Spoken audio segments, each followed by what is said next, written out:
Why do US billionaires love the Premier League? Why do they spend billions buying English clubs, but never Italian or German? What is it about the Premier League that's so attractive to American buyers?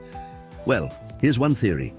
Look at these Wall Street tycoons. Look at how much money they made in 1 year alone. Now imagine how much money they could make if they took that and invested it in, say, a football club. They could buy one for a few $100 million and then turn around and sell it for $1 billion. That's why they love the Premier League. That's why American billionaires buy English clubs. Now, this theory is supported by the fact that every single American owner of an English club has bought it with the intention of making money. They've all said it in interviews. The only problem is the Premier League is not like Wall Street. It doesn't work like stocks and shares. You can't just buy something today and sell it for a higher price tomorrow.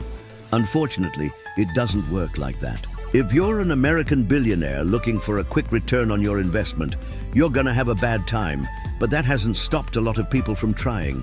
Take, for example, Randy Lerner.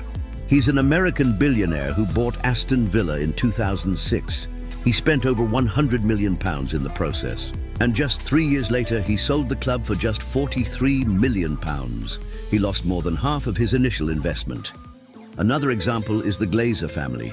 They bought Manchester United in 2005. At the time, the club was worth about £360 million. But just 2 years later, the Great Recession hit and the club's value plummeted to just £220 million. The Glazers were stuck. They couldn't sell the club for a loss, so they had to keep it. And to this day, more than 18 years later, they still own the club. So it turns out buying an English club is not a get-rich-quick scheme. In fact, it's quite the opposite. If you're an American billionaire looking to invest in football, you're better off buying an MLS team. At least there you can make money through the salary cap.